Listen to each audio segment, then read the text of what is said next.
Okay. Narcissists. We are not And professionals. We're recording. Okay. So I have lots of questions. I feel like they're sort of like a buzzword, and people are talking about them a lot more the last few years. But I don't really remember thinking or knowing really what that was. What are we talking about? A narcissist. Okay. Like more than a few years ago. The other thing, I have lots of questions because there seems to be different types. Like there's overt, covert, there's apparently like charming bully. There's a lot of different types. Somatic, communal, malignant. Yeah, vulnerable. Like body? Grandiose is the overt one. Vulnerable is the covert one. But I remember learning about some other ones. But, and then I also wonder, do they know that they're a narcissist? And then also... Do narcissists know they're... No. Like, okay. I think we just talked about that right before the call, but like, no, they believe they're like God's gift to everybody. It seems it's like they think they're perfect. They're like, no, they sometimes think other people are narcissists. They think they're perfect. That's what they see themselves as. And they'll call other people out as narcissists, maybe. Yeah. Potentially, but if they know what that is. They don't even know what it is, basically. They're like, nah, I'm not that. You're not. You're that because you're calling me that, basically. Yeah, like the deflecting. The gaslighting. They'll deflect. Yeah. They'll become the victim. Mm-hmm. They don't know. They're like so maybe we should smart. Define it. What is narcissism? What's the definition? Well,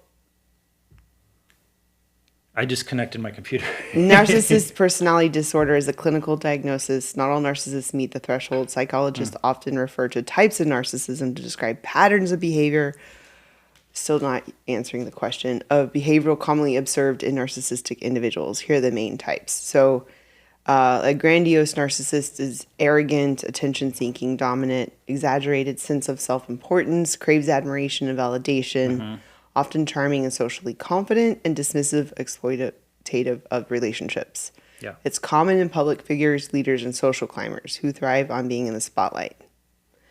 There's the vulnerable narcissists who are insecure, hypersensitive to criticism, passive-aggressive, and resentful, appears shy or introverted but harbors entitlement, and feels unrecognized and misunderstood. It's common in people who internalize their narcissism and portray themselves as victims.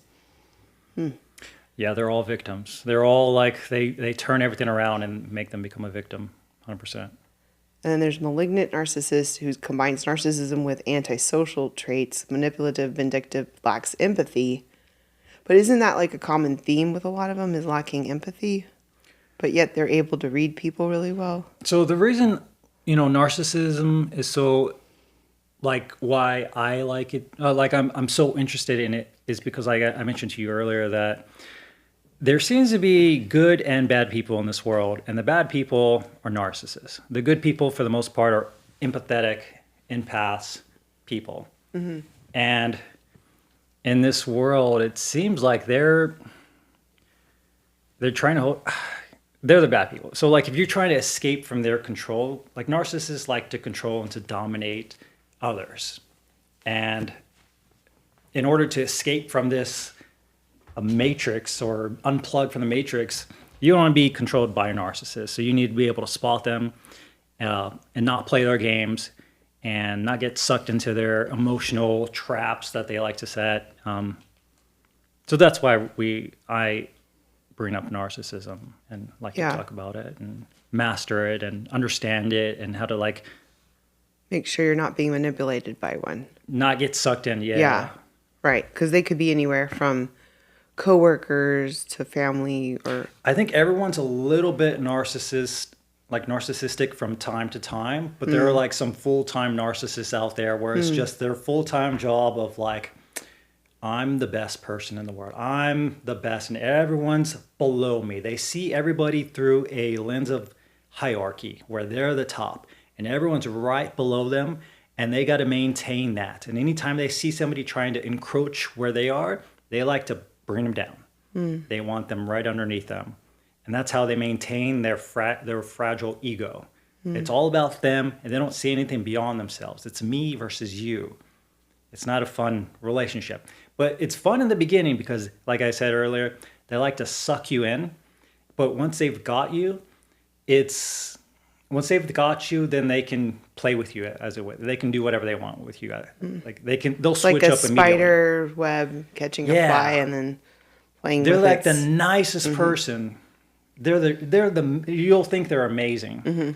But the moment they got you, they'll start withdrawing that like positive, like everything good, all the good qualities, and they'll start like chopping you down. They'll bring you down and put you below them, basically, which is, and it's a mind fuck because it's just so wild to go from one type of person to another in such a short amount of time. They'll just switch up on you very quickly. Well, actually not very quickly, but sometimes very quickly, sometimes over long periods of time, like weeks or months. They'll just slowly start transitioning to a different type of person where they become more and more narcissistic. And you don't even notice after a while. And then you're so stuck in their spider web. It's like they've got you in a trap. You're so stuck and entrenched the trap that they have you in that you can't even escape, or it's really difficult to escape. So we're not professionals. I mean, I'm not a professional on this, but I'm intrigued by it because I work with a lot of different people. Yeah. And in my profession as an immigration attorney, I also help people who are victims of trauma, and also help people apply for the Victims of Violence Against Women Act, which is also for men and all genders, and it's not specific to women. But watching for these patterns and like how things happen, and a lot of times what happened was we were reading a lot about these types of things last couple years or something like that, maybe more. And so then when I put some of this in my two books as well under like sort of the self-care chapters. Yeah. Just when we were talking about like ACEs and adverse childhood experiences and just sort of like PTSD and just a little I was lumping a lot of stuff in there. I mean, I'm not like a professional in that space, but like I interact with a lot of people, so it's important for me to be able to identify these things. Yeah. And like just my continued like learning about them. And then, if you see these around people that you have to interact with a lot, like in some cases, do you want to cut them out of your life, or some people you might not be able to. And so there's just about creating boundaries. And I think that's one thing we've talked a lot about, like acknowledging it, observing it, acknowledging, being aware, and then having boundaries to be able to protect. Yeah. Yeah. I mean, yeah, for sure. Like at some point, that's the thing that protects you from a narcissist is to step away. But boundaries for sure is definitely like one of the first steps. Okay, you got to establish your boundaries and be like, okay, you can't encroach upon these boundaries anymore. This is where I stand. You got to not play into their games. Because it's all about pulling on your emotions, and they like to throw anything at you, and so you can't engage with what they throw at you. And for sure, at the end of it, like if the best thing is to walk away, and when you walk away, it's you disempower them. You disempower them, and then they start turning on the charm at that point where they try and attract you back. And there's a lot of techniques in order to like disarm a narcissist. There's like the very famous one. Was it called Cold Rock or something Rock? Gray Rock. Yeah, the Gray Rock method. Yeah. Where you don't give them any emotional response. You just kind of be like, it is what it is. Or like if they're yelling at you or whatever, you're like, that's fine. It is what it is. Nothing. You give them nothing. And like when you give them nothing, they have nothing to latch on to. Because they literally respond to your emotions. And if you don't give them any emotions, they cannot read you. They're extremely smart, extremely bright, and they're very emotionally intelligent, but in a bad way. But like they use their superpowers for negative. Yes. For bad. Yeah. They use it in a bad way. They read your emotions. They know exactly where you are based on how you respond, and they know exactly how to react to get a reaction from you. But if you give them nothing, they have nowhere, they're blind to you. They're like literally blind to you and they don't know how to respond. See, like okay, so you said that narcissists don't know that they're narcissists. They don't know. And then Their awareness is so small, they have no ability to see themselves. Can a narcissist heal themselves? Once they realize it, once they realize that they're hurting people, I feel like, but a lot of the times they don't care. They're so happy with their position. But I feel like, yes, yeah, they have to put in the work. Right. That's the thing. They sort have of to, like an alcoholic or something they- like that. they- They have to make a choice and then work toward every day. It would be hard. how that happens is if they lose something. They lose it where it forces them to look in the mirror and be like, oh, I'm the problem. Let me look at myself in the mirror. And maybe once they look at themselves in the mirror, then yes, they can change. But if they're never forced to look at themselves in the mirror, if they're never forced to change, they have to have a reason to change. Or they have to be forced to change. They Like won't an willingly. awakening of some sort. They have to have an awakening. And if they don't have that, then they're just going to go on with what they're doing. But the moment they have an awakening, they're like, oh shit, I'm going to lose everything. I'm going to have to change. Once they really do that, and they put in the work, they can do it. But they have to have that awakening moment. The like, oh shit moment. That could be like a death in the family. But like I think we talked about last time, like you can have an awakening, but then you can go can back to revert sleep. back. You can go back to sleep for a Right. little bit. Right.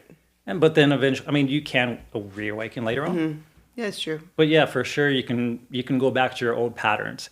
It's very easy to go back to your old patterns. It's a little bit hard to maintain new things, but you can, yeah.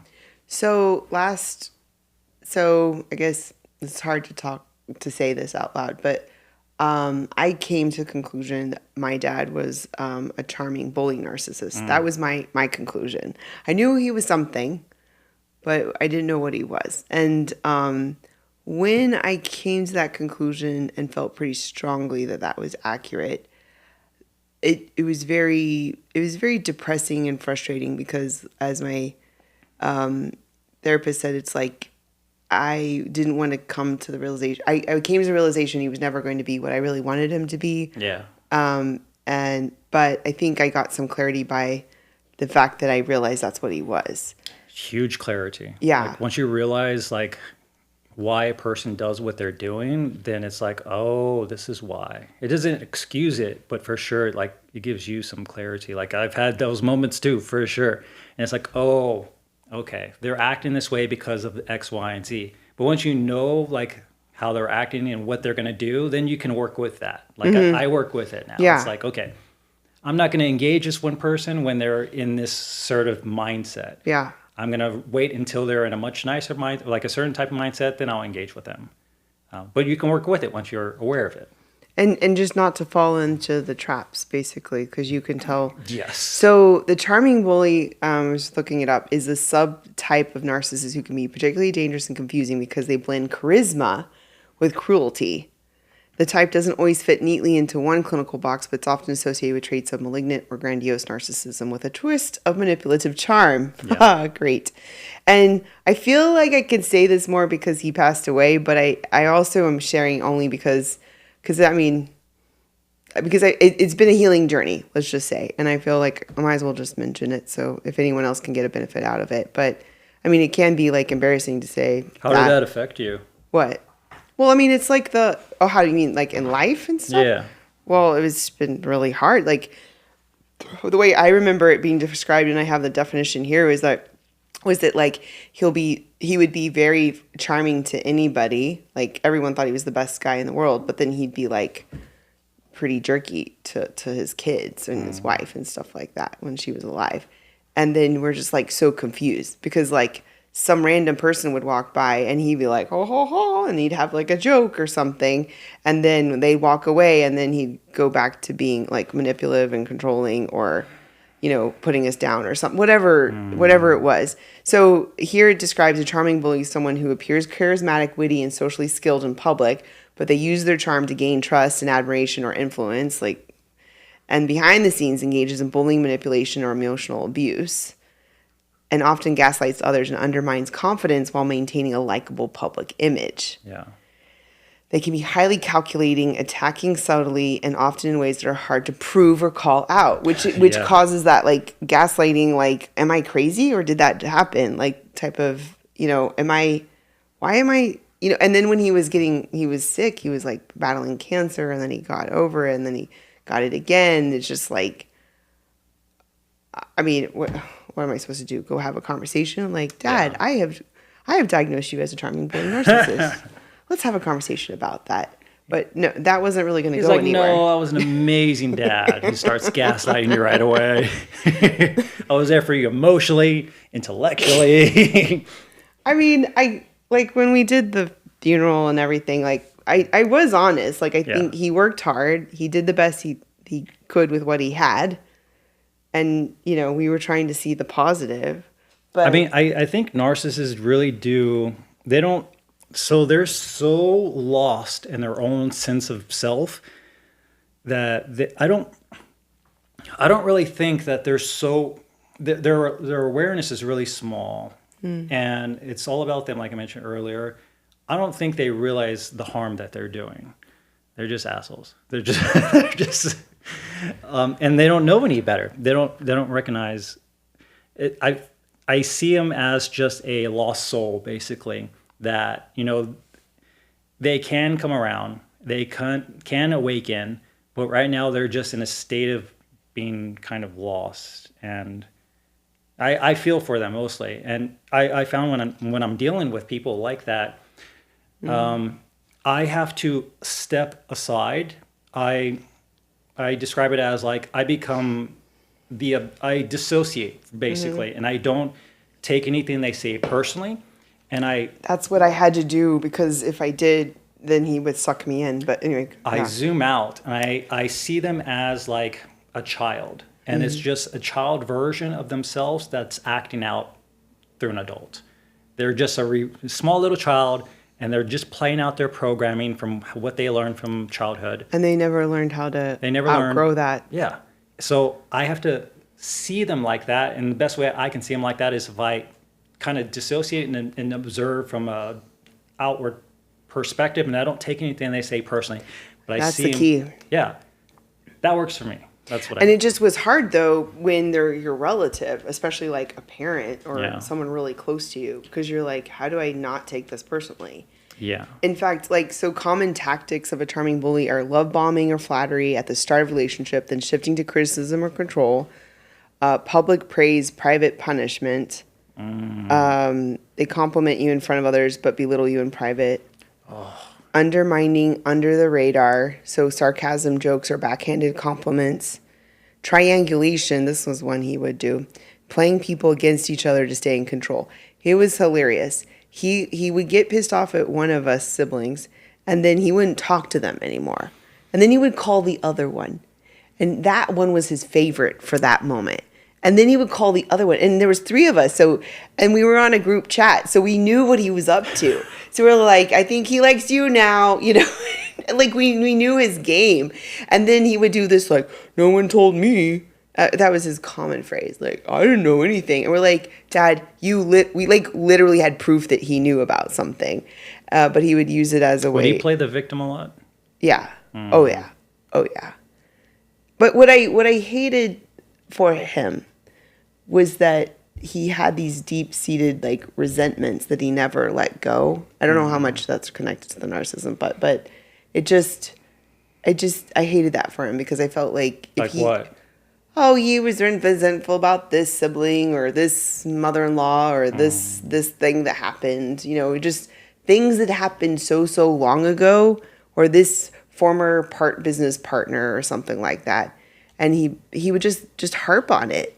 And we're like, that happened 20 years ago. That happened 30 years ago. That happened like a couple years ago. Like, why can't you? But it sort of reminds me of like sort of that childlike, not able to regulate, not the regression, sort of like not being able to not have the coping mechanisms to see the big picture. And probably I'm not explaining it Well, properly. But it colors their view of everyday like interactions and conversations. It really, like if they have a lot of resentment in the back of their mind, it's just staying there and they didn't let it go and it's just sticking with them. It colors how they see the world and interact with people and how they see themselves. So it could have really affected them. And actually, when I was in one of the sessions today at the conference, it talked about like when people are in sort of that fight or flight mode, they're not using like the speaker was talking like the smart part of their brain. They're using like the reactionary. She called it like the dumb part of your brain. She was trying to keep it simple for us. Well, it's like the automatic, like subconscious mind. Yeah, I think he might have been stuck in that space. You think so? And sometimes, I don't know. I don't really understand. Like, I'm still trying to, like, figure it out. But, usually people get in the fight and flight mode when they're dissociated. And then they play out their programming, their childhood programming or whatever it is. And they revert to, like, a past version of themselves, like a childhood version. Because that's what they're comfortable. That's what they know. That's what they don't know any if other it's a better. flashback, they'll flash back to that period of time. Oh, right. And then it's like they become that version of themselves in that period of time in which was triggered and they flash back into. What was that one book that was about that? Something about CPTSD. Yeah, CPTSD. Yeah. Yeah. Fascinating book. I need to probably reread that one. But again, like, so we're talking about narcissism. Yeah. And narcissism is really important to understand because you don't want to be, you want to be able to interact. Like, how many people are narcissists in the world? Like, I don't know. We'd have to ask ChatGPT. But I think it really matters if you're more of an empath or someone that's more prone to being a victim of a narcissist. If you know that, then you need to, because you and I are both empaths, so like we have to be able to be aware of that. And then we need whoever we interact with, so like if you need to be able to identify a narcissist so that you don't get sucked into their games. Yeah. And then you have the boundaries to protect yourself. Yeah. And that's quite important if you want to enjoy your life. Yeah. And not be just a victim to this narcissist. And so that's why we're talking about that. But there's so many different types. And then I think it can be confusing because there are different types. A lot of people are not diagnosed. Yeah. And then they might not know they are. And then you can be confused because there's not always consistency. And then you're like, did that happen? And just the gaslighting and the deflection and just Dude, like, who's the biggest narcissist in the world right now? I think I know. I think it's Trump. Trump is the biggest narcissist in the world right now. And some people love that about him. It's all about me, me, me. I'm the best. And that's what I like about this journey these last few years about studying this is like then you can identify them around you or public figures or maybe in your community or what have you, and then you understand so much more. It gives so much depth to life. And it's so funny the way he has pet names for everybody, and he just does it just to chop them down, bring them down like a peg, and with every election, it's just him bickering at the other people. And I don't know why people seem to love that. I find it hilarious. I think it's funny. But but then like people are dying and we reduced aid to other countries. My clients are getting picked up. For sure, there's some consequences to having a narcissist. Like the cut of funding to schools, to hospitals, so even the food bank. I was volunteering at the food bank. Yeah. And they're going to be losing millions of dollars. Just like that sort of that little cushion that gives society that buffer to survive when things are bad. Do you think it's because... amongst other things, that's just one thing I'm thinking of. There's a lot of things, but like a lack of empathy that maybe he might have that is like, okay, I'm going to cut all these things here. It could affect hundreds of thousands and even millions of people in a very strongly negative way, but my empathy isn't big enough to care, so I'm just going to do it anyway. Like, he'll just do it. I don't know. Like, I try to think, like, what's his motive for being like this? But if we were to say that he was one. He's absolutely a narcissist. But didn't we also say that they don't have, like, they don't have empathy, but they're able to read people. So it's They like can sort read of people extremely sort well. of like interesting, because usually empaths are really good at Empaths feel the emotions of another person. They take it on, and they become that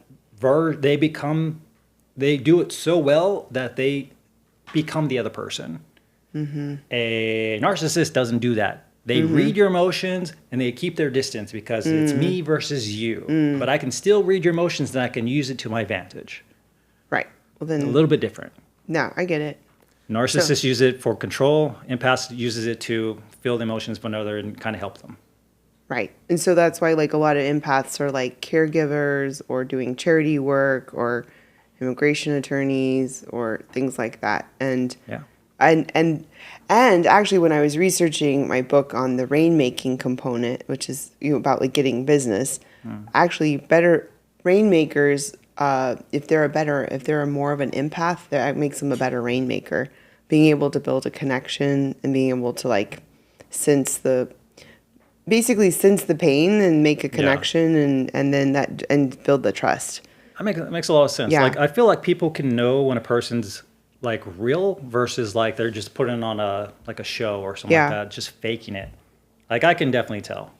Like, I can be like, okay, this person, they don't really feel that connection with me or whatever. They're just kind of putting on a show. They're just like, I can tell right away versus like a genuine, like, okay, they feel what I feel. They understand me at a deeper level. I don't know. I can tell. I mean, I liked your summary. It seems like, so an empath a narcissist can read, but they keep their distance and they use that calculatively to their whatever their gain is. Yes. And an empath can read, but it's not just read, but they like sense and can feel, and they genuinely. Well, I think they genuinely care, but it can be overwhelming for them if they don't know how to protect but themselves. It's even more than that. They take on the emotions of the other person to their detriment. Right. They to their detriment. And if they don't know that they're doing that constantly, they can be drained. And so if you're a caregiver and you're constantly taking on everyone else's energy, which is why I started doing that Reiki course, because I was like, there's got to be a better way. I've got to figure out how, because it was, I felt like, I know this sounds sort of dorky, but I felt like I was one of those, like, those, in those Marvel or whatever shows where you're like, you're a superhero, but you don't know you're a superhero. And then you find out you have a superpower, but you don't know how to use the superpower. Yeah. That's sort of how I felt like with being an empath. Like, I didn't know, like, I knew it helped me do stuff. Like, I knew it helped me, like, make connections with my clients and with people and stuff like that. But I just never taught how to like let it go. How to control or how to like I'd heard about stuff like tapping or like sweeping off people's energy or something like that. Yeah. But then at first when I heard it, I was like, that sounds sort of wacky. But then it was a long time ago that I first heard it. Yeah. And then I was like, but then as I was like progressing in my studies and evaluation and my knowledge, I was like, oh, that completely makes sense. Or like even like rose water or, just sort of cleaning the air or whatever it may be, like even a visualization. Yeah, because like it literally, you'll hold it in your body for sure, and it gets heavy, and it's like, you take this with you throughout the day. So you want to be able to clear it at some point, and there's a lot of different ways to do that. So ChatGPT says that if we have 8.1 billion people in the world, which I didn't realize we're up to 8 already. If 1 to 6% meet the criterion of the narcissist, was it PD? That's approximately 81 million to 486 million people. Sounds about right. So why the range varies is because it's under diagnosis, which completely... I was going to say 10%. Many narcissists never seek help because they don't see the behavior as a problem. Yeah. Cultural and social differences, what's considered narcissist behavior in one culture may not be another. True. And that's the other thing that's fascinating about what I do, is because I'm working with people from so many different cultures. Yeah. That's so true. So to them, it's just normal to be an asshole. Well, I didn't say that out loud, but what's acceptable over in this culture is like completely like there's a problem over in this culture. So it is fascinating. And then there's the narcissist traits versus the disorder. A person can be self-centered or arrogant, but without having MPD, the personality disorder. Yeah, everyone from time to time gets into that, like, oh, it's all about, like, they become a little bit narcissist from time to time. But, like, I think there's a big difference between, being it a little bit here and there to, like, full-blown, that's your whole personality. Well, and then I'm really intrigued about, can narcissists create narcissists? Yes. And I think that's true. And then my other question is how can you stop a narcissist from creating a narcissist? I think I know the answer. How do you stop? Yeah. Well, how do you get stop rid of the the family? What? Well, okay. So narcissists are created from other narcissists, basically. Like, how do you stop the pattern? How do you, like, with the family, what's that called? The family drama, not trauma. Well, you have to teach emotional intelligence. Regulation, awareness, all that stuff. Yes, because a lot of the times it's like, yeah. A lot of the times with a narcissist, they put their emotional feelings in the hands of other people. They're like, you made me feel this way. When it's just like they don't have that emotional intelligence to realize that other people don't have control of their emotions. They control their emotions. They need to figure it out why they feel a certain way.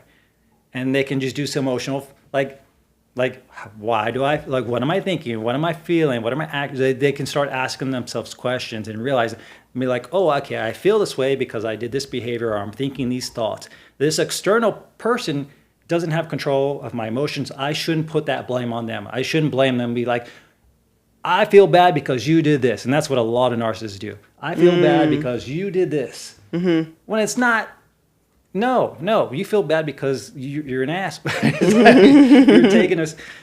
No one can control your feelings. So emotional intelligence is super important for everybody involved. And once you become more emotional intelligent, you take more ownership of your emotions, and you don't tend to, like, your narcissism reduces a lot.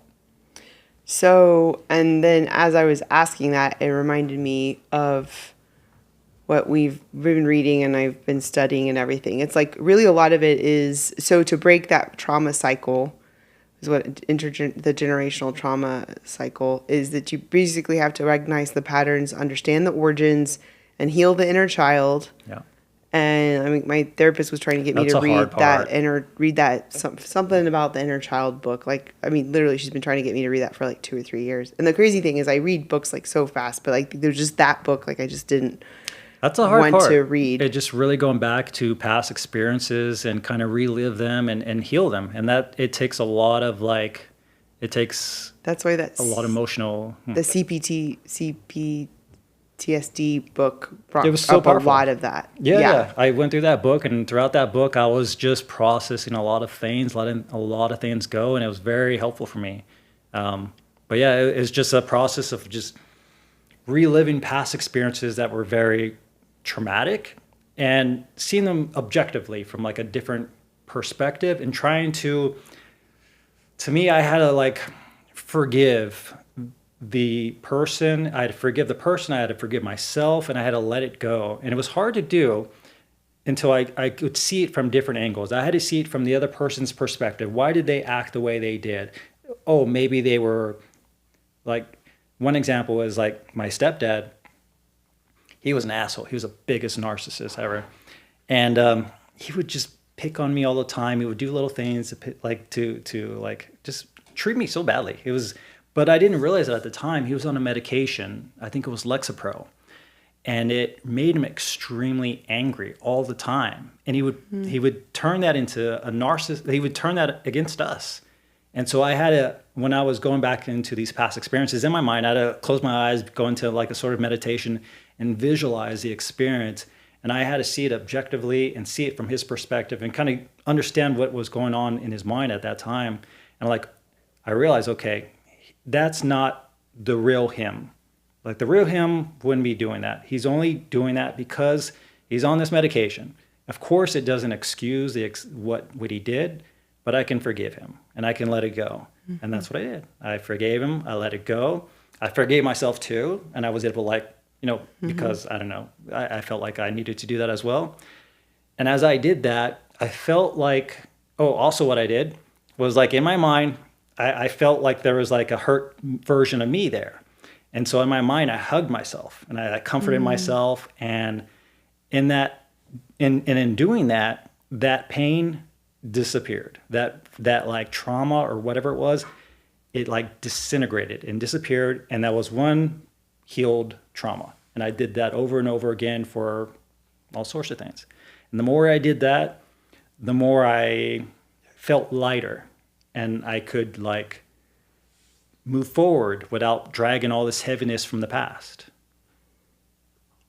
That's making me remember a lot of the books and things we were talking about, but it also makes me remember, this came up because I was talking to a friend about narcissists, and she told me about the intergenerational trauma, and there was this show on Netflix called Another Self. It's actually based in like Turkey. I don't normally binge watch TV because I don't have time to do that, but I literally binge watch this show. What was it called? It's the way they translate it is Another Self. Did you ever watch this? No. Oh man, now I want to rewatch it. Another Self. That's the way they translation it, but actually the Turkish version is Zeytin Agachi or something like that, which Zeytin means olive something. I think it means like olive tree.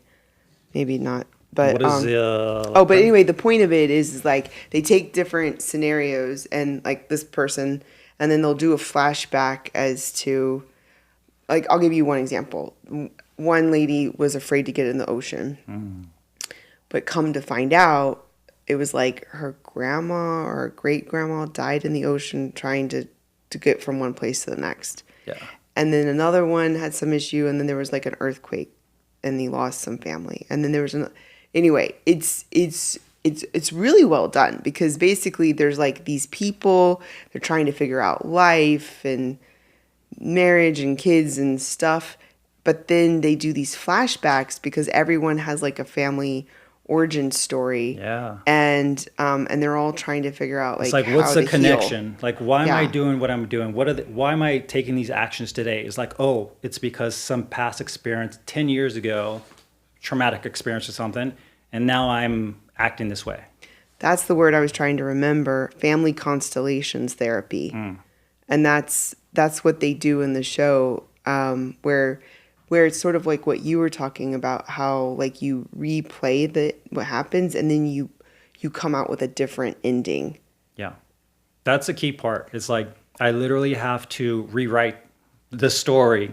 And it's kind of easy. It's easy to do if I can see it from different perspectives. And it's like I literally see a movie in my mind and I change the camera perspective. I'm like, okay, let's move the camera perspective over here. It's like, I can see from a different angle now. And it's just that seeing from a different angle, which enables me to kind of see the whole issue or the experience slightly different and enough to where I could maybe change. Like it's helpful. Actually, now I remember I saw this friend in September at a conference, and she told me about this movie, and she told me about the family constellations, and then I was reading into it. And actually, there's places you can go. And then what they also do is they'll have people play out the trauma a little bit. Like, I mean, not like gruesomely or anything, but like it helps and to help the person reimagine a different result to overcome it's super powerful. Yeah. But I mean, the reason I brought that story up is because it reminded me how someone had told me that there was narcissists in the family, and that part of like ending it is to be aware, acknowledge it, heal, and to stop it. You know, the sad thing about like narcissists in the family is that it creates a lot of trauma. It creates a lot of it. I can imagine. And that trauma will carry forward until you heal it. So it could carry on for the rest of your life, and it affects you in the rest of your life. Like a lot of stuff that happened to me in my past affected me for a long, long, long time. And I got to a point where I'm like, okay, why am I doing what I'm doing? Like, why do I repeat this pattern over and over again?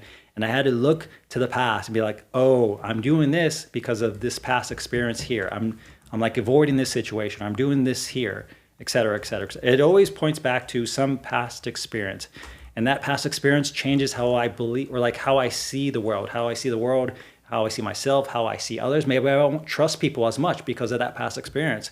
And I wouldn't know that if I didn't investigate that. It's like, let's say I don't trust my neighbors because I had a very bad experience, but I wouldn't know why I wouldn't trust them. I would just blindly be like, okay, everyone's bad. I can't trust the world, until like I would be oblivious into why I was thinking that way, until I actually brought it back to my beliefs. Like, where did that belief come from?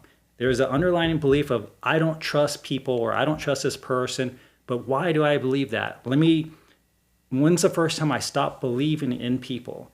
Oh, it was this experience here when I had, I don't know, a childhood moment where like somebody like ripped me off or something, or like somebody stole something from me. And from that moment onward, I stopped trusting everybody.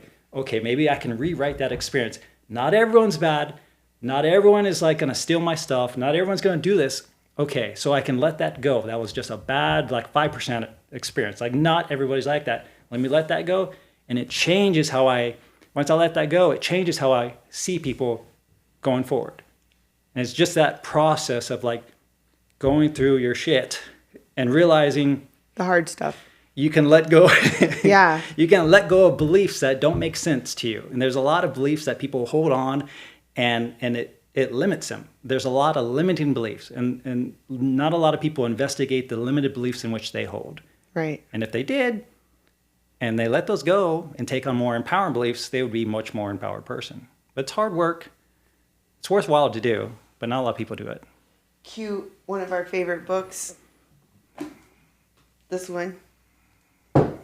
Secrets of a Millionaire Mind. Figuring out the blueprint and breaking it. Yeah. Yep. That's a brilliant book. And then also, I like the Success Principles.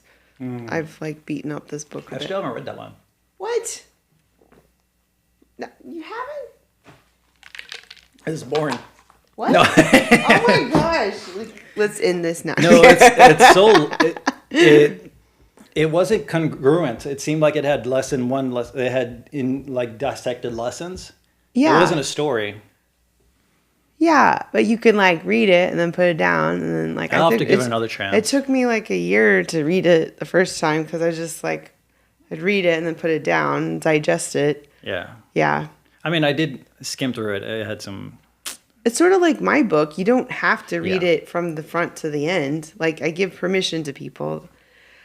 But True. I just had this thought. So I asked ChatGPT along like, does a narcissist where do narcissists come from? You know, and then I just said, do people with ACEs, the adverse childhood experience, create children with ACEs? Like, do they beget more? Right?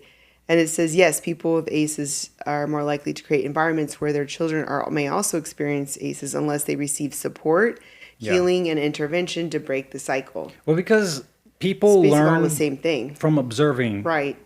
If you observe a person, especially a parent or something like that, you'll take on their beliefs, you'll take on their patterns, and you'll act like them in a sense. So if they're a narcissist and they have all these beliefs, you're going to take them on. Unless you were told otherwise, unless you were like, you learn differently. But you're around them all the time, and people learn by observing other people's actions a lot. And they're like, okay, this is a trusted figure in my life. I'm gonna act this way because they do that. Until they, at a certain point, they start making their own beliefs and their own decisions. But it takes a little bit of time. But like a lot of the time, it's like once you're like hard coded into certain beliefs and thoughts, you've got them for a long time unless you change them. Like. Purposely. It says that a 2018 study by pediatrics found ACEs can be transmitted across 3 generations without intervention. Yeah. Yeah. People are totally oblivious that they're acting this way. There could be whole families of narcissists. And that makes sense with the show that I watched. I mean, like that Netflix one, the Another Self. Like, I mean, it went on for like 4 or 5, in some cases, of a trauma that was passed on, and nobody really knew the reason why. They don't know. They don't even realize. They don't realize what they're doing. Yeah. Which is so fascinating. So I have an example, and it doesn't make anybody look bad, but like it's really fascinating. Okay. I think. Okay. So my mom was on a swing set, and I guess like she went too high, and she fell, and like it knocked out her 2 front teeth. Ooh. And then like either they couldn't afford dental care or I don't know what happened, but they were like dark and she was embarrassed by it. Apparently like she put her hair in front of it. I don't know, something. It changed how she looked at life. Yeah. Well, anyway, something happened when she told me that story or she talked about it or something. I don't know, but she passed on to me somehow a fear of swing sets. Oh. I'm actually feeling a little cringy right now just thinking about it. No, that happens. Okay, but this gets even wilder. Okay. I passed it on to my daughter. Oh, no. And my daughter never met my mom. Yeah. Because my mom passed away before. They don't need to. I mean, no, I know. Yeah. But like, that's like, this is just a very simple, innocent example. And so then I told myself, Ruby, it's a swing set. Yeah. Like, you know, I can even hear the little high-pitched sound, you know, and like, I actually like swings, honestly. Like, I go play with them, swings you know. Are cool. They are really fun. Wow, this is crazy. I can feel it. Anyway, but I've been trying really hard to go playground or something like that. Yeah. Like, not to pass it on. Like, I'm trying to like rewrite it and be like, oh, we can go play. And I try not to. But you just have to realize that, okay, that was her experience. It doesn't necessarily mean you'll have that same negative experience. But I think the concept where a lot of this comes from is like, you're like, I don't know, you're a caveman or something. And you're like, this animal killed my dad. Like, avoid this animal, you know? And like, I think that's where deep down it comes from. Yeah, it's a really deep down rooted belief that, okay, so I guess at that time, did you believe, okay, this swing set, I'm going to get hurt because of swing sets, basically? Yeah, I think deep down that's how I feel. Like, people could get hurt on a swing set. Like, I can't believe how I'm like, I mean, I guess that's why some people have those, they're afraid of spiders, they're afraid of water, they're afraid of something. Like, everybody's got stuff like that. I know, but I guess, like, I don't have, like, that many things that I can think. I could probably name 50 for me. 100, I don't know. Okay, maybe I can't, but whatever. Okay. Well, I want to... No, let's dive into this. Okay. Well, I was going to talk about the aces just for... This is fascinating. Yeah. Well, I wrote about aces in my first book because I was really fascinated about it. And then, basically, I also brought it up in one of my law classes. And one of my students was very disturbed by me asking these questions. I didn't tell people to tell me the answers, but it was like there's a series of like 10 questions, and then you can see like what your number is, and the higher the number, then you've had a lot more adverse experiences. And anyway, I was just trying to educate people that this exists, because what they basically say is the more aces that you have, the more likely you could have health issues and experience depression. So it's like it includes abuse, physical, emotional, sexual neglect, household dysfunction, including domestic violence, substance abuse, mental illness, incarceration, divorce. Yeah. If a parent experienced these as a child, they may struggle with emotional regulation. So like, I really think there's a lot of connection between ACEs and narcissism. Oh, yeah. They can also normalize harmful behaviors like yelling, hitting, or neglect. Oh, yeah. Having difficulty trusting or creating self-environments, experiencing depression, anxiety, substance abuse, and face challenges, financial stability, housing, or partner choice. And, like, even when you deep dive into some of these things, like, sometimes people get so familiar, like what you're talking about, with dysfunction, like, I don't know, people treating them bad or whatever, that, like, they seek out a partner like that because that's how they were treated as a kid. It's comfortable. And then when you find somebody who's actually a good person and it feels totally uncomfortable if you're so used to a certain way. You're like, something's wrong here. It feels so weird. Like, for me, it was like,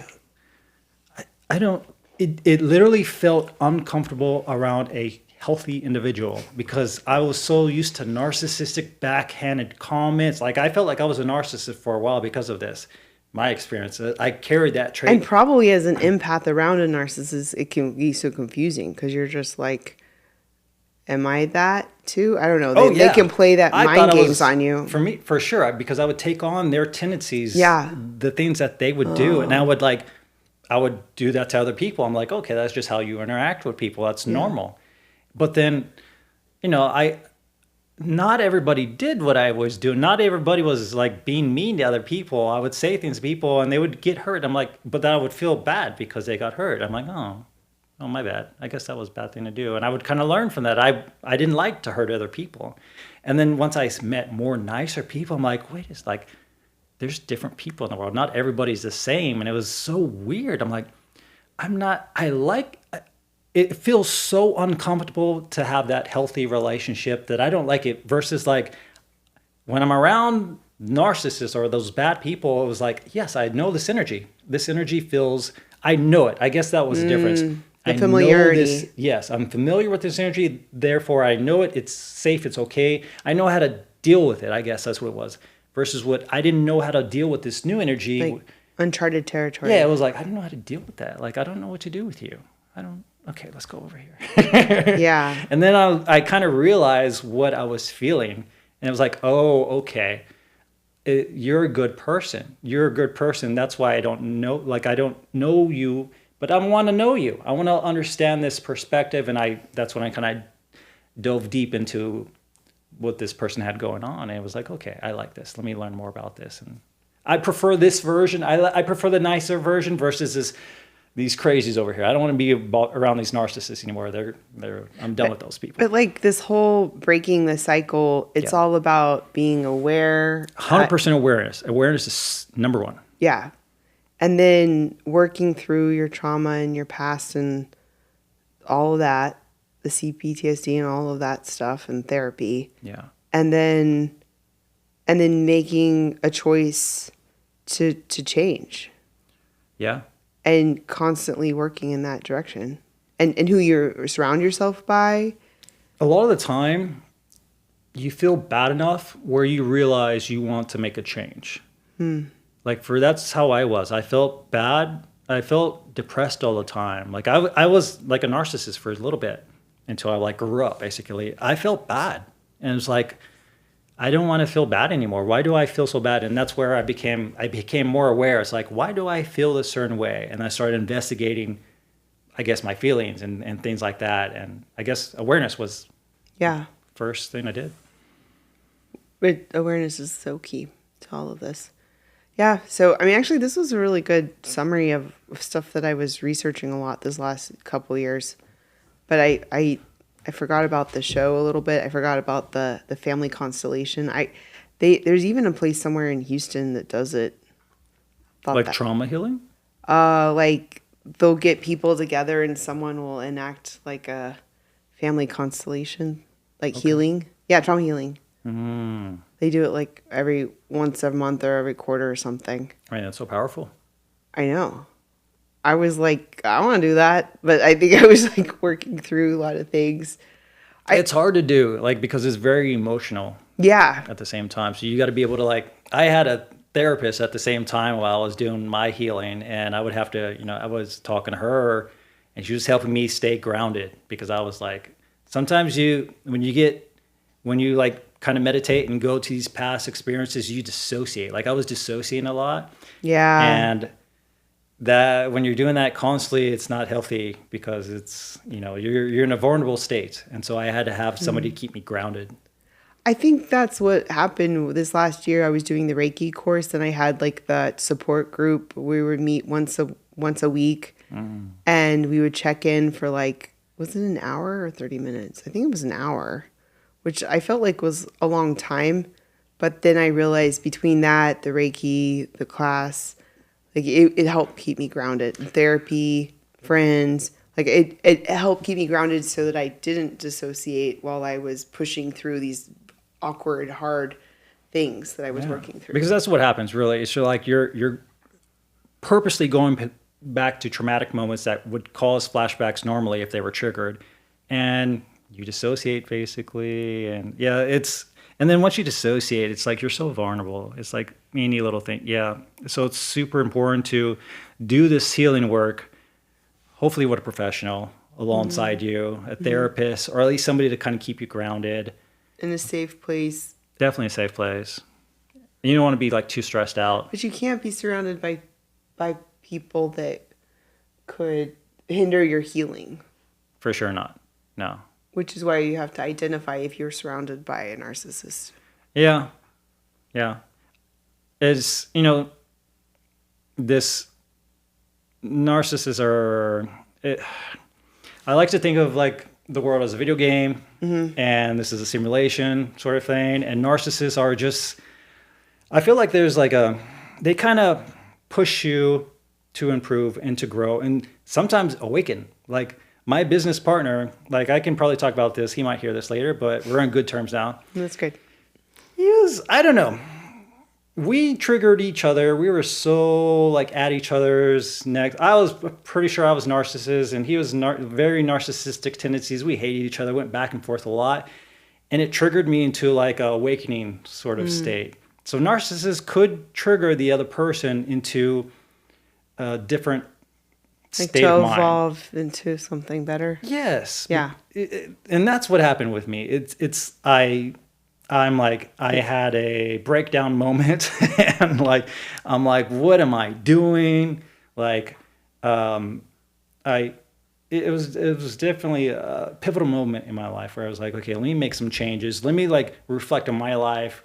Like, I don't want to keep doing this. And so narcissists could help the other person grow. I guess it was hugely beneficial to me because I grew a tremendous amount from that experience. I wouldn't be who I am today without those experiences.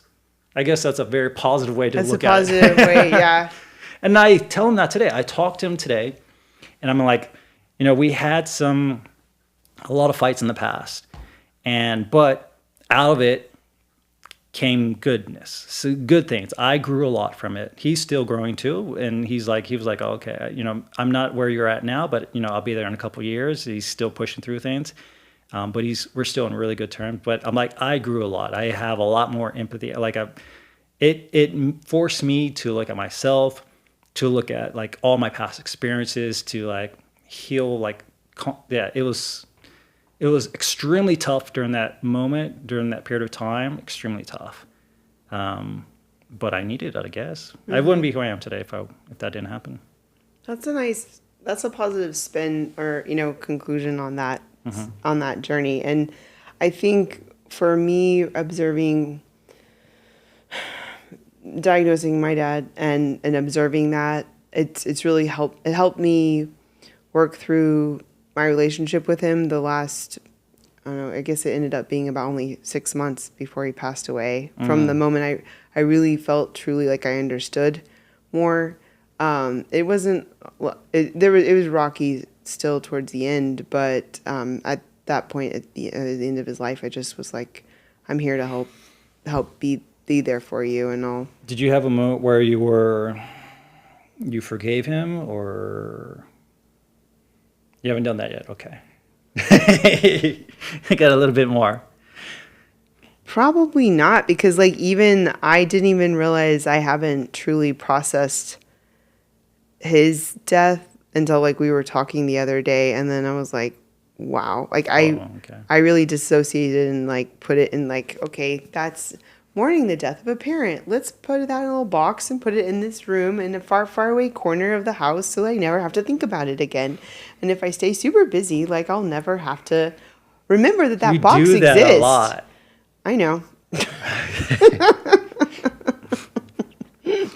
I mean, and that's I'm working through it. That's a valid thing. I mean, a lot of people do the same thing. They are they like on social media or their phone, or they watch too many hours of TV, or I mean, I did the same thing. I played video games. Like I dissociated into video games for years, probably like 5-10 years straight. I'd wake up, play video games until I went to sleep.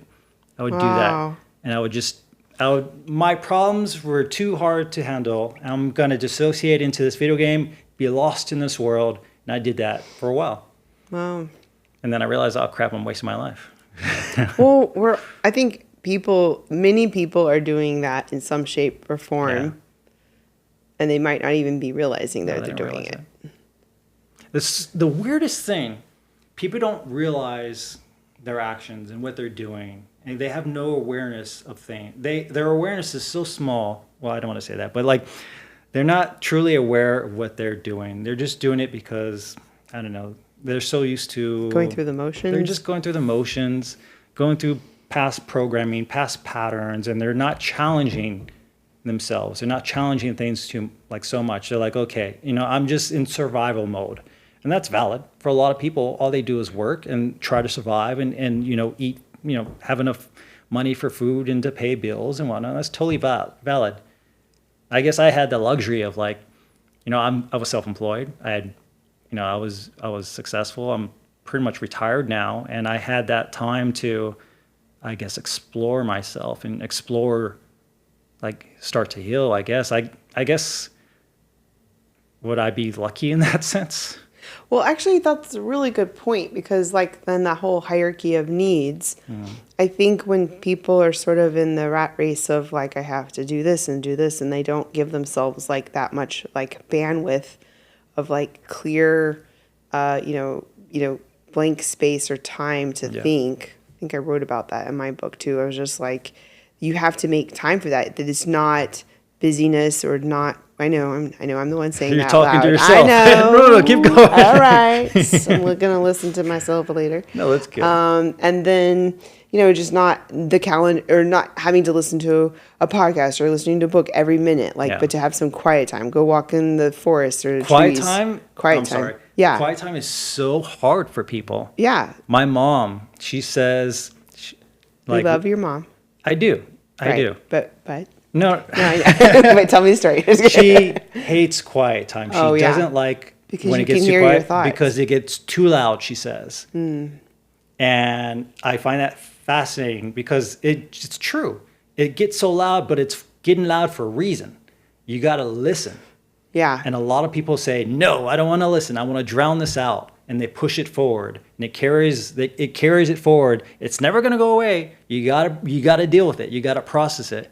Some people take it to the grave, but they think, okay, at that grave, it's going to be gone. No, on the other side, you got to deal with that still. Well, and if it's something that you have to deal with, it'll pop up in a different way. Like yes, it'll be triggered. Yeah. Something will come like up. a health issue or something will break down or something. Like somebody will, somebody might look at you the wrong way, or you'll get triggered by certain events on the outside, and it'll trigger something within you, and it'll come out like right away.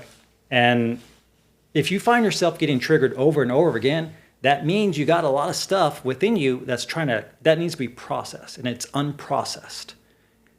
When you're not getting triggered all the time, that means you're pretty much clear of all these things. That could be, I think of it as like a sensitive bruise or something on a body that you just press it and it's like you hurt yourself. Or wait, there's a part of that in this book, The Untethered Soul.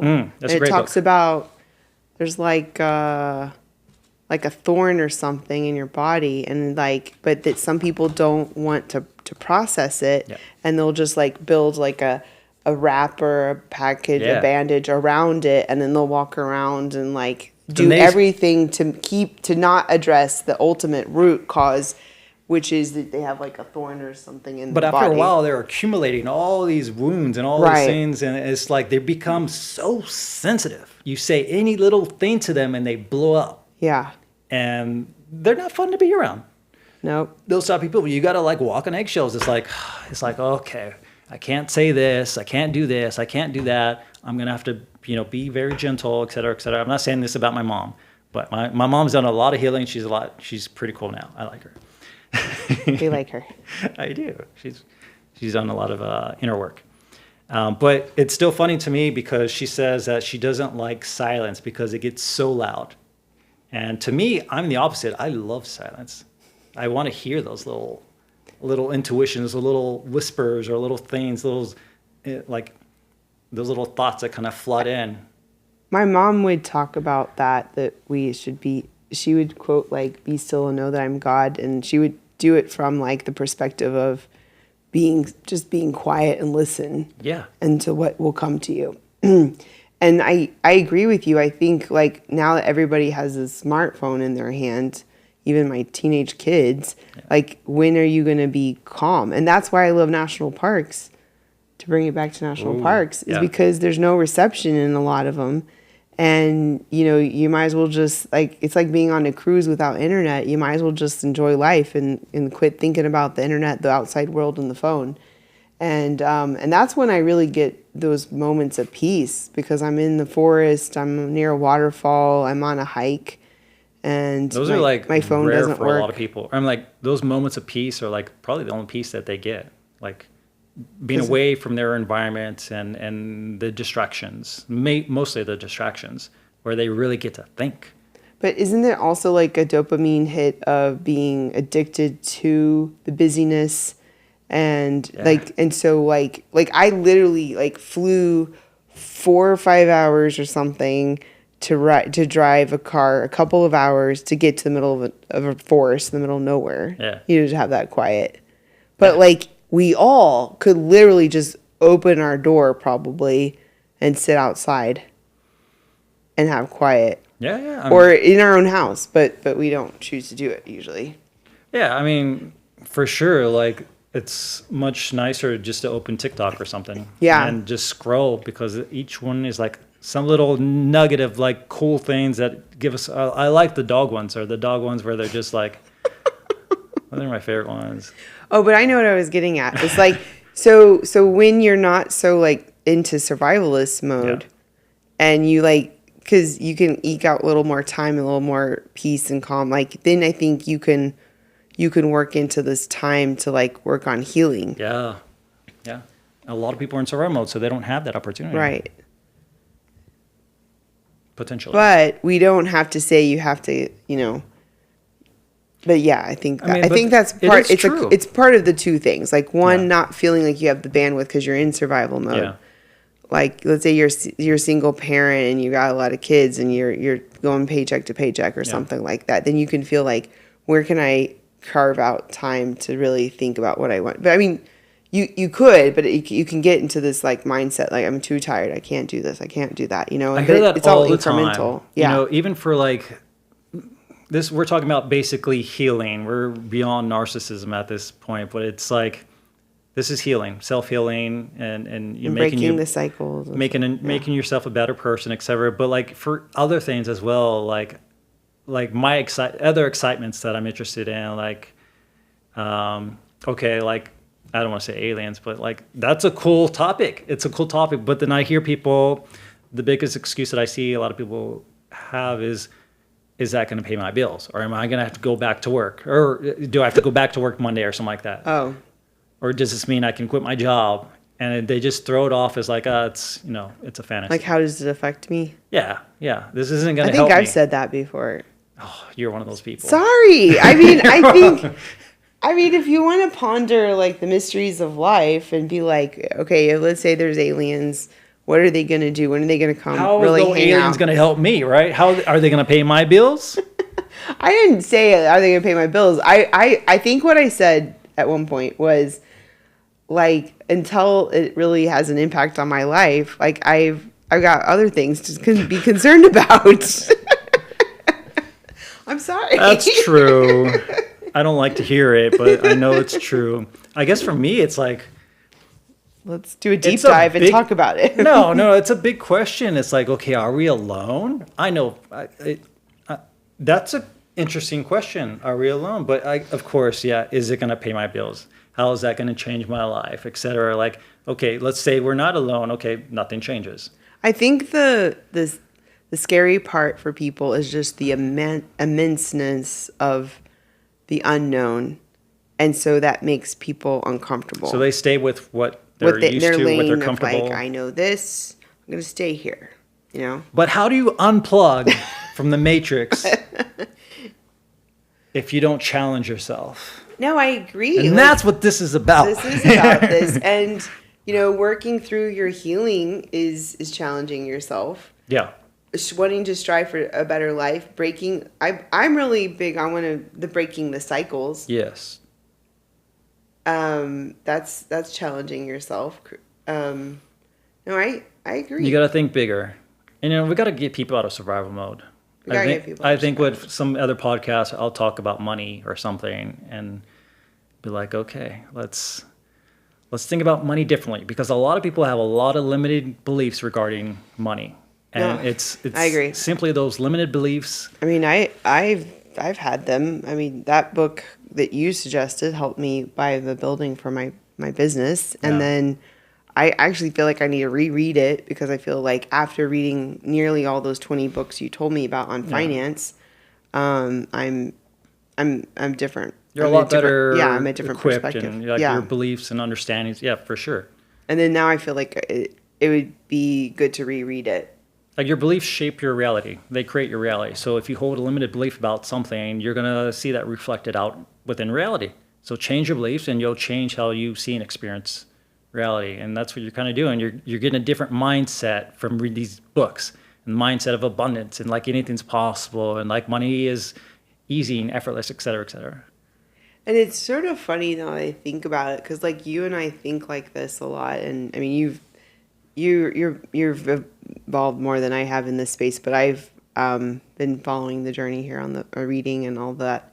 But when I talk about some of these things with my family, love them, they like thought I was crazy or something like that. Like if I would talk about manifesting or intention or sometimes goals or something like that, and I'm like, dudes. Like, this is real. It's like, there's psychology. science behind it. It's yeah. neuroscience, for Yeah. sure. And, like, there's was it Dr. Joe Dispenza? Oh, yeah, there's that one. But Oh. I was talking about the magic mind I was mentioning the other day. And so, anyway, I'm trying to, like, convince my kids more about all of this. Well, thoughts create reality. So if you're having negative thoughts about something, it's going to shape how you see and interact with reality. So that's neuroscience. Right. So anyway, I think part of it's not just being aware and like learning and evolving. Like then now it's also like I need to teach my kids, but then also I want to share these ideas with others. I mean, I guess we're doing that bit by beyond this. You don't necessarily have to directly teach them. They learn by observing you. So change yourself and you'll change them. Well, I have been changing myself. And you have. Okay. So I think now they're actually realizing these things. Yeah. Because I've talked about it a little bit more. Like before I was just doing the changes. Yeah. And then now I'm like talking about it more. Okay. So I think it's backing up their observations of They thought you were crazy at first, but now they're like, okay, she's cooking. Something's happening here. Yeah, it sort of reminds me of something else someone said, that they didn't understand like the method to my madness of what I was doing with my businesses and my like building up in my books and everything, the podcast, and then like now they sit, like they do a double take, they look at it again, and they're like, oh, now I see it, because it's like I was building underneath the surface and they didn't see it, and then now it's starting. It was to come all above the disjointed surface. from their perspective. Right. It didn't connect together. And then now it's like above the surface, it's starting to emerge, and they're like, whoa, and it's like turning into. Well, and I think when I told you this, and my other analogy was like when you're doing like a chalk drawing and you put a little line over here, a little line over here, and then before you know it, you see it's like a beautiful sunset or scenery. And then you reminded me that my mom used to do chalk art, and I was like, oh my gosh, that's so true. That's exactly how she painted. It was so cool. Exactly.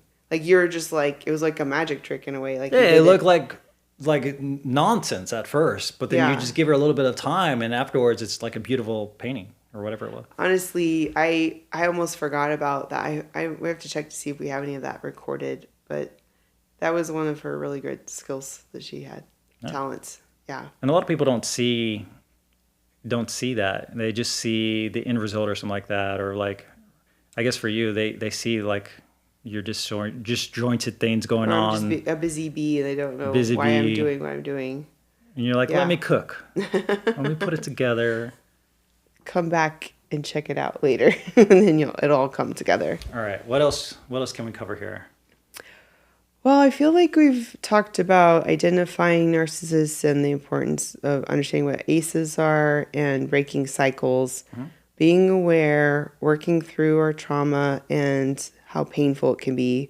We also mentioned that, like, when the hierarchy of needs, like sometimes if you're in survival mode, it can be easy to not even have the bandwidth to acknowledge or be aware that you have issues to resolve. And I think that also can be why the ACEs, children of ACEs experiences can create more children of ACEs experience if they don't break that cycle. So it's like And that's one of the things I've been really keen on is how to break the cycle.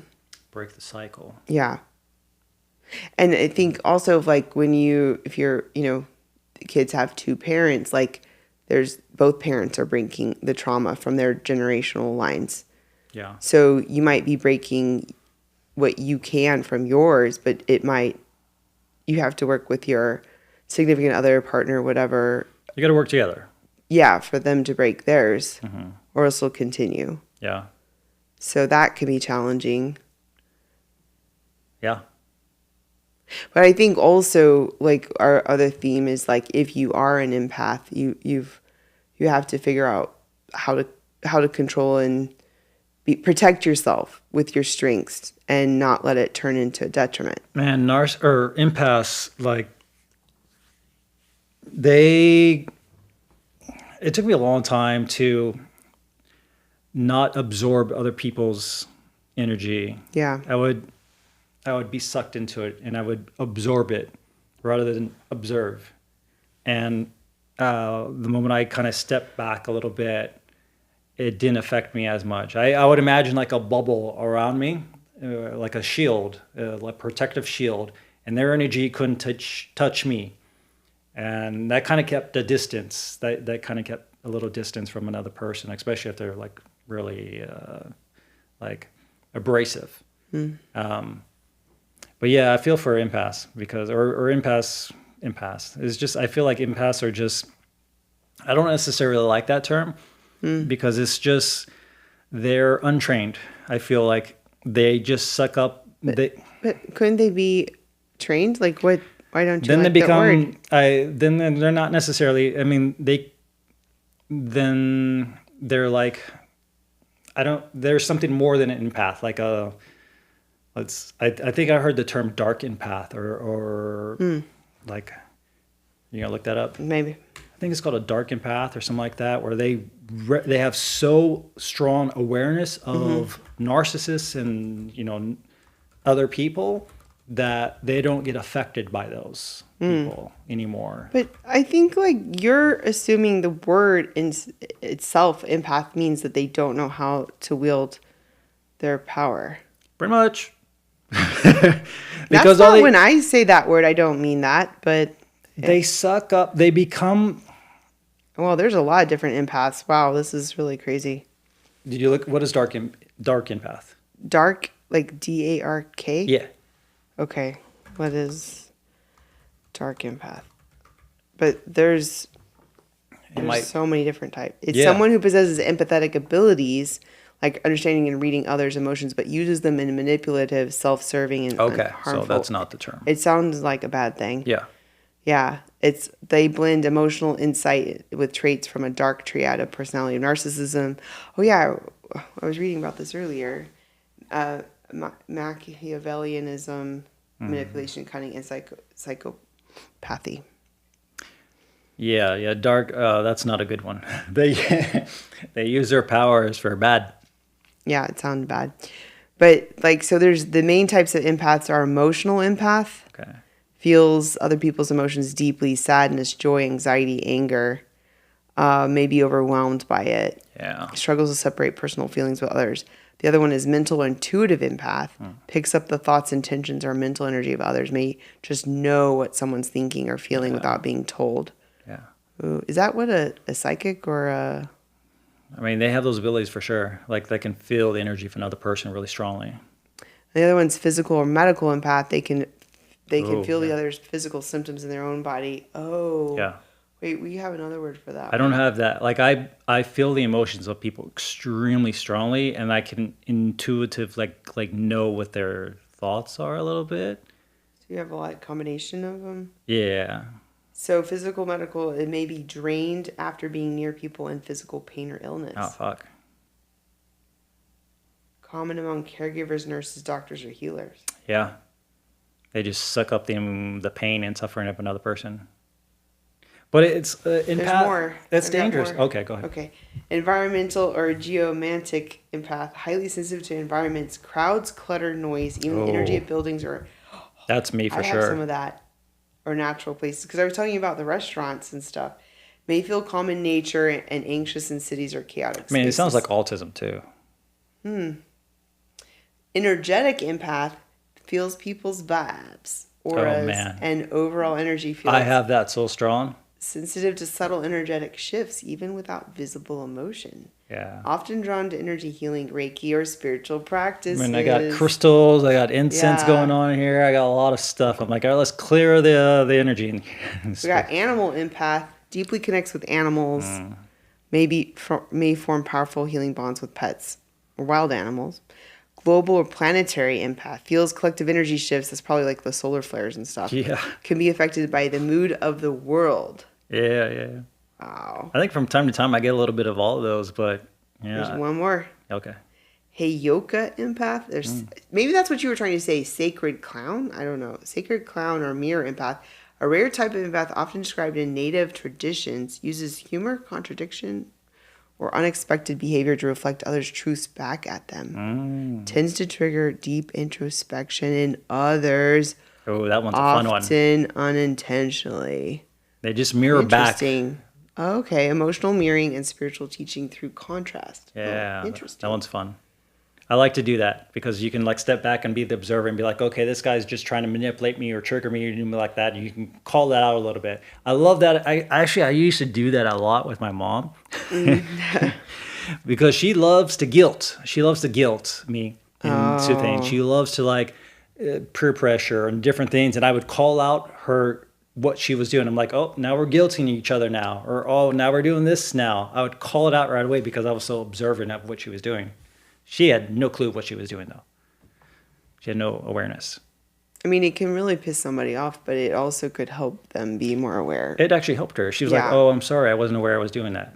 She had no awareness that that's what she was doing. And the more I called it out, the more she's like, okay, I'm sorry. I didn't mean to do that. And then she stopped doing it after a while. And I mean, I think that's where one could help others overcome their issues. For lack It of a actually better did word. help. Yeah. Because I would do it to people who were trying to like guilt me or do things to me because I was aware that they were doing that, and I would call it out, and I did it to like 3 or 4 different people, and it gave them awareness to their actions because they had no awareness to those actions before. And then I didn't do it in a bad way. I'm like, okay, now you're guilting me into this. I would just be like kind of playful with it or like whatever. And it would disarm them and make them like reflect upon it. And I wouldn't push it or do anything more than just bring awareness to it. That's all I was doing. And Because I if you think pushed helped. it too hard, then it would have probably Oh yeah. backfired. Oh yeah, 100% Yeah. backfire. I would just Yeah. be like, I would be very playful with them. Like, oh, now we're guilting each other with this. Okay. And just kind of ignore what she was doing. I'd be like, okay, that's guilt. I'm not going to engage with that. But I did that over and over again for like 6 months or something like that. I didn't do it like, every time she tried her little things, like guilt is a big one for her. But there was other things too. I would just call it out. So playfully.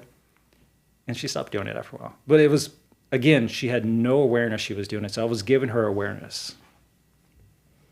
So it's like if we become aware, we work through our issues, then we can help others become aware and work through their issues, or at least be maybe a catalyst for them if they take the initiative. If they want to change and be like not an asshole, not purposely guilting you into something or not trying to manipulate you or gaslight you, and if they want to be better people, if we can give them that awareness, and it would definitely help them.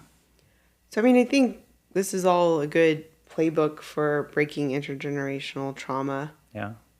And creating a better life. Yeah, I mean, I guess I did.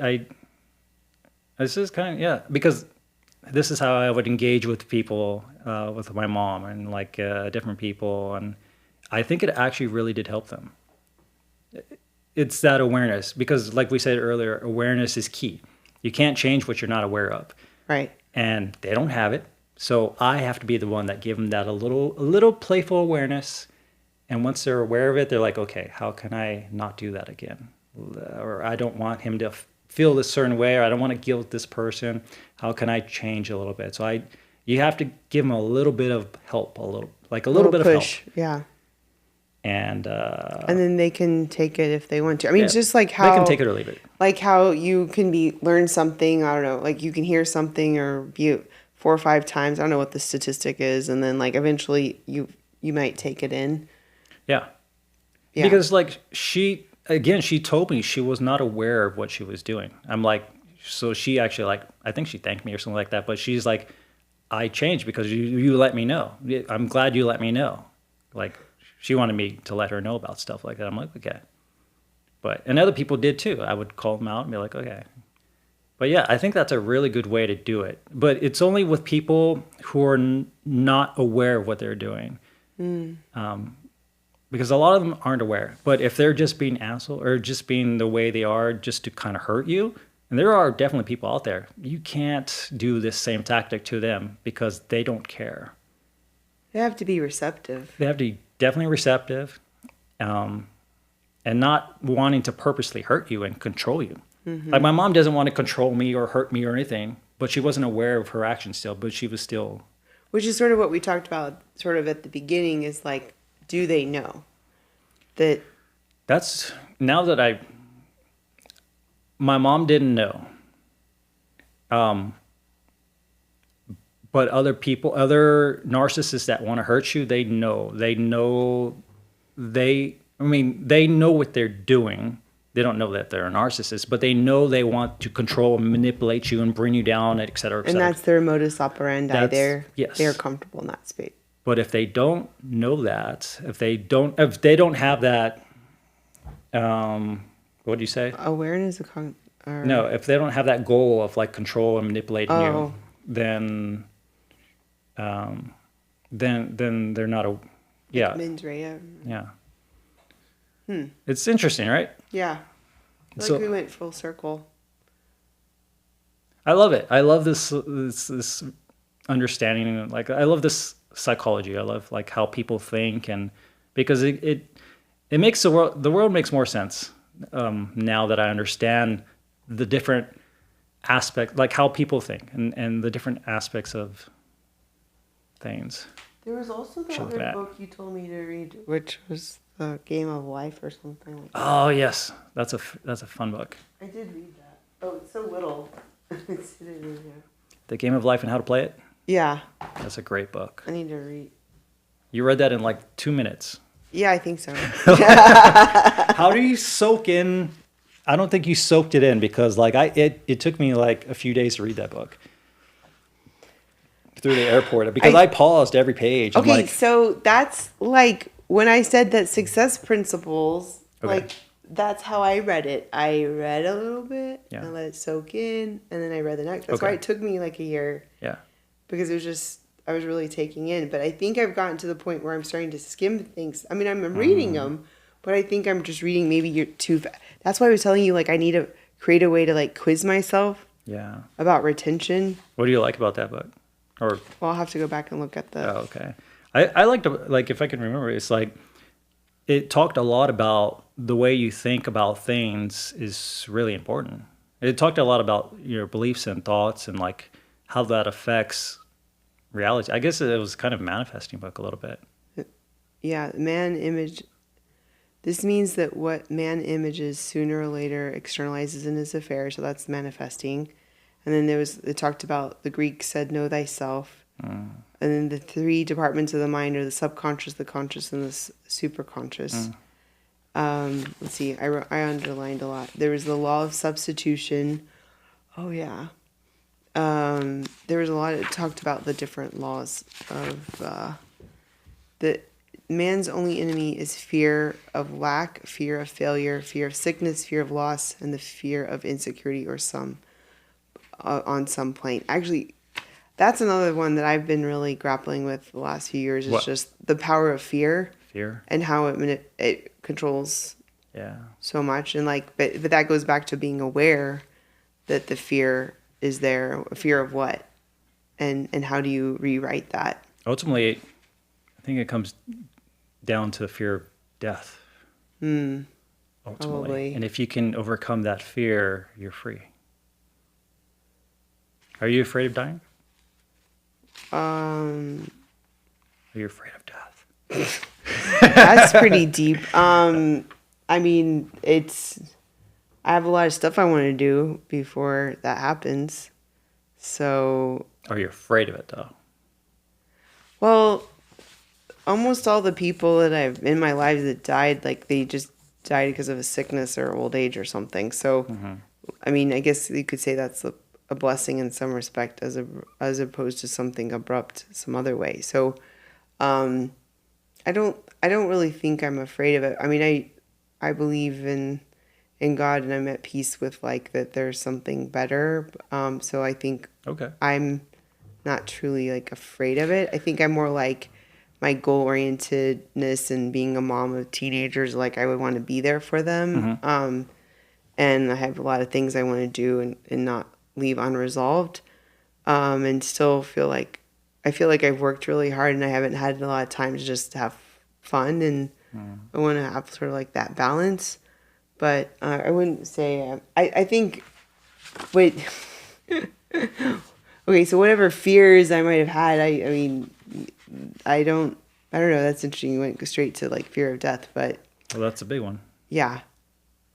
If you can like overcome that fear, then you overcome them all. Basically, it's like you can start to move forward in your life, knowing that that fear of death isn't there. That's what holds a lot of people back. Yeah. The law of prosperity, the words and thoughts are a tremendous vibratory force, even molding man's body and affairs.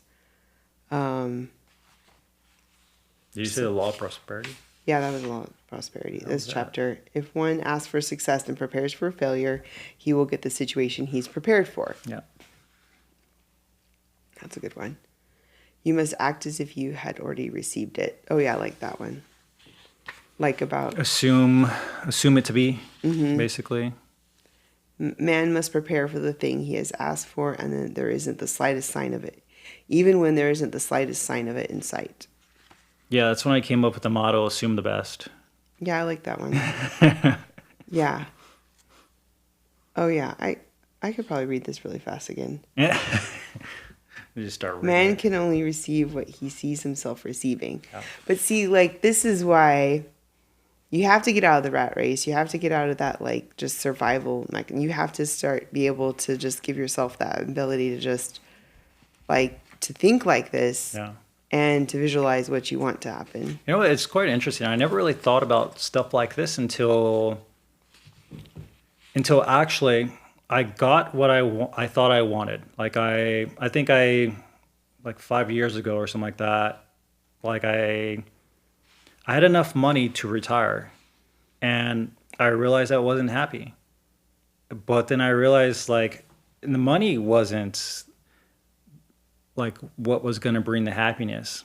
It was something else. And I was looking externally for solutions. I was looking outside of me for everything, when in reality it was something within. And then I started going within and trying to investigate myself and understand like the deeper aspects of reality. And that's when I started getting into books like this and started to learn about psychology and like how that affects how we see and interact with the world. And it made life much more richer, but only until I reached what I assumed to be the end of the goal that I set out years and years before, basically enough money to retire. And when I reached that goal, I realized that was not what I was looking for. I was looking for something my entire life. I thought I found it, but it wasn't there. And the moment I'm like, okay, I was like, fuck. And it took me like, I don't know, a week of just soul searching and be like, why I felt terrible. I felt bad. I'm like, why do I feel so bad? Like I have everything I want. I feel so bad. And it took me a long time to figure out, well, about a week, like, okay, I'm just looking in the wrong direction. It wasn't this. And it was basically, like I said, looking within, but me specifically, I was looking for something that was within the whole time. It was within me the entire time, but I thought it was outside me. But the moment I looked in, it was like, oh, I found it. I found what I was looking for the entire fucking time. It was deep down inside me. It was like my entire life. It was deep down inside me, like, and I couldn't grasp it. I couldn't get it. But I was always trying to grasp it and get it from the outside. It's so corny to a lot of people, but it's when you get to that point where you've reached that goal that you set yourself up for, and you don't change, you don't feel any different, go within and find yourself, because it's in there. And it's just like with the kingdom of heaven is within. It's exactly that. And the one that I was about to read when you were talking about that was, you can control any situation if you first control yourself. Yeah, absolutely. But that also makes me think about what we were talking about earlier about observing and then choosing to make change, about like breaking cycles and everything. Yeah. I mean, we choose the meaning in which we, like every situation is inherently neutral. We choose the meaning of it, which if we give it a positive meaning, we'll get a positive outcome. If we give it a negative meaning, we'll get a negative outcome. So the law of non-resistance. If one is willing to do a thing he's afraid to do, he does not have to. It's the law of non-resistance, which is so little understood. Someone said he had the courage contains genius and magic. Face a situation fearlessly, and there's no situation to face. It falls away of its own weight. Yeah, I like that one. Yeah, we talked about that the other day. Like something simple as forgiving another person. Like, you don't have to do it in person. You can just do it out loud and just kind of speak to them in your mind and say, I forgive you, or whatever it is. And you release that attachment to that, whatever it is. You don't forgive for that other person. You forgive for yourself. You let go. But it's something simple as that action. Every disease is caused by a mind not at ease. Yeah. Unforgiveness is the most prolific cause of disease. Yeah. It will harden arteries or liver and affect the eyesight. It is in its train are endless ills. 100%. Which is why I think my dad had all his sicknesses, because he just had all that resentment and he wouldn't let go. I don't know why people do that. They have so much resentment and they never want to forgive. They're like, oh, this person did me so wrong. When in reality, you're just hurting yourself. Yeah. 100%. And you don't have to physically like say or like interact with that other person for forgiveness, or like say, I don't know. You don't have to do it physically. You can just do it by yourself and be like, okay, I forgive this person. And it's like, I imagine like a tether being let go off of me, and whatever I was holding on to is gone. It lets go. And I did that myself. I forgave everybody in my life. I let everything go, and it felt like a huge weight being lifted. But it was only after that understanding that, doing that, it's more for me rather than for those other people. Yeah. But it's a hard concept for some people to understand. It says, first of all, we must wipe out all fears and know that God protects your interests, and that the divine idea must come out of the situation. We wipe out all fear. I honestly, I feel like so much comes from fear. I think that's what people get. They're trapped in their little, like the baby elephant, or I don't know. Fear is like the tool Cage. of the ego. The ego uses fear to control you and like to keep you where you're at, to keep you small. And it's like, if you have a fear of like doing a certain thing, it comes out, or like if you're trying to do something, it'll utilize fear to kind of like prevent you from moving forward. But if you can overcome that and challenge, you got to challenge. If you challenge the fear and tell it it's not true. 99% of the time, the fear is just not true. And you can challenge it and be like, okay, it's not true. Let's just move forward regardless. It's so hard, though, for a lot of people. That's a really good exercise. Yeah. Like if someone were to just write down all their fears. Yeah. Yeah, like just, I would have fears, like I would like go meetups or something like that. And I'd have a lot of like my ego would come in and just be scared for no reason whatsoever, and I had to talk my ego down and be like, okay, they're not gonna, I can trust these people, these are good people, et cetera, et cetera. It sounds silly, but it's like, my ego would come up and create fear out of no reason. But I challenge it. The more I challenge it, the more it just broke down. Like it was nonsense. But the ego is like, it just comes up with these things to control you. It uses fear to control you. It would be a fun exercise to make a list of all the things you're afraid of and then force yourself to go do it. Oh yeah. But then I also think about like things that scare me. Like sometimes like I'm good at court, but it's still, I have to, it can be a little scary. Or like scuba diving, I love it, but sometimes there can be moments where you get a little scared because you're just like, I'm in the middle of the ocean. Yeah. That's a shark. Or, or like, you're like 40 feet below. Where's my buddy? Or, like I'm running out of oxygen. Yeah. I've only gone a couple times, but I'm like 40 feet below. And like I'm looking up, and then you have a moment of panic. It's like, no, I can't panic. I cannot because I am in the bottom of the ocean. Let me calm down and breathe. Out of survival, you have to stay calm. Yeah. That's challenging. Yeah. Okay, this is a good. Infinite intelligence give me the right house equally as this is. Yeah, this was good. I remember now. This was really good. It's a good book. I'm gonna reread it. Yeah, I liked it. Yeah. Is that my book? No, it's okay, I bought it after okay. I saw you have it. Man manifests on any plane the sum total of his subconscious beliefs. Wow. Mm-hmm.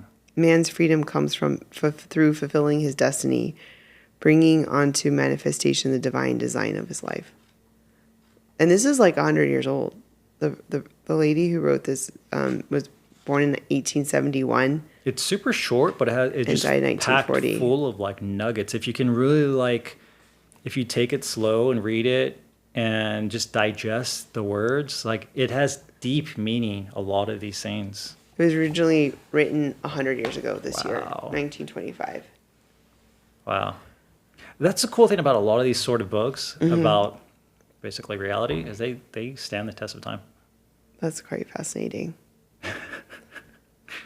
No, it's true. I agree. Yeah. What else? I think we're good. I think we're pretty good. Yeah, I've talked about my favorite book, which I can't believe you haven't read. I love The Successful. I need to reread that one. I think I need to finish the Untethered Soul. I think I was like, it was too deep for me. Yeah. Then I like put it down because I was uncomfortable. I did it in Audible.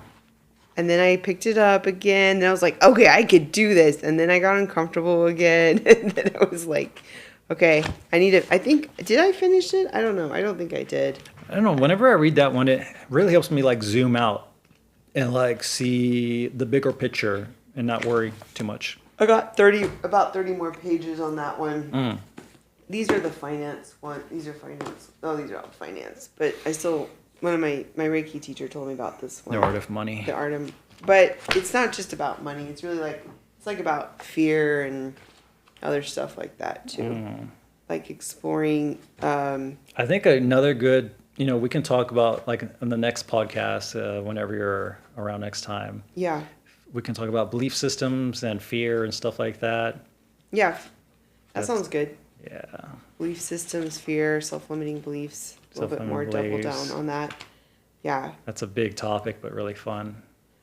I think I should do this book because I think I'm still working through. I think holistically it'll go well with the Art of Money workbook with rereading The Secrets of the Millionaire Mind in line with all like the books you told me to read on finance. I think it's all. So Ruby's reading a bunch of like, she's trying to get a grasp on her financial understanding. Like she's doing a lot better now. So she's reading a bundle of like financial books and upgrading her mindset regarding them. Yeah, you gave me like a list of 20 books and that's its own podcast right there. But dude, I need to turn that into a way where you can unplug from the matrix or something to make that fun, because it can't just be surface level survival BS. I'm sorry. You mean like the reading the 20 books, or like no. the takeaways from the takeaways? If we were to do I wouldn't mind doing a podcast on that, but then turn it into like, this is how you escape the matrix. This is how you like get out of it and get out of that rat race, following this formula here, because there is a formula out there. There's a step-by-step formula, And if you follow it, you can get out of this rat race. You can unplug from and that's the biggest thing for a lot of people is a lack of money keeps them plugged in, basically. And if you're so plugged in, you can't be able to like see the bigger picture of reality, and you can't really examine yourself, et cetera, et cetera. But the lack of money is there's fear intertwined with that. Huge. And then fear is a paralysis that... Fear literally narrows your awareness of reality. It shrinks it like a deer. You know how a deer gets real scared and their vision narrows? And that's also what I was mentioning that I learned today in that CLE about like when you're afraid and you do, she was saying like you do the dumb part of your brain or something like that. You're like sort of responding. Survival mode. Yeah, survival mode. Because that deer has got to survive. So it's like it literally narrows its focus so it can just fucking truck. And then it goes back to like and that's us. The if hierarchy we're in survival of needs. mode, you have to get out of the survival mode. You have to get out of the fear. Once you're out of that, your awareness expands. Mm-hmm. So that's the number one priority for a lot of people. But unfortunately, the world is set up in a way in which it keeps you down a lot of the times. It keeps you like just surviving. Because that's where you don't really see the bigger picture of reality. That's where you don't really question everything. You can't really be controlled if you're not within this bounds. And it's uncomfortable to question. Just What? like we were talking about the aliens. Question everything. What are you talking about? For most people, Okay. it can be uncomfortable. How is that to uncomfortable? question. I guess so. They're not ready to question. Maybe that's a better thing. Because they're not in a headspace for it. Yeah. They're like, don't even tell me about the aliens. I got to survive. I got to get out of this hellhole first. and then we'll circle back, okay? That's all they're thinking.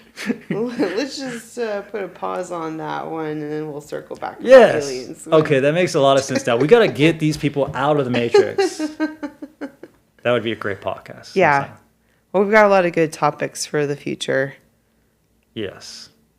Okay, well, thank you, Ruby. Yeah, it's been great. A really good conversation. I know. How can people find you? They can find me on LinkedIn, Ruby Powers, and I have a law firm, Ruby Powers Law, and I have Do you want to associate a book and a podcast. yourself with this podcast? I think that we talked about things that I think about and I'm concerned about and I research. And honestly, I might not be an expert on some of the things we talked about, but being out there in the world, having businesses, being a lawyer, being an entrepreneur, running for office, being an author, being a professor, I've had you get out there and you keep learning. And that's what we're all doing, right? We're all trying to improve and keep learning. So Definitely. yeah. Okay, well, thank you so much. Yeah, thanks for having me. Sweet.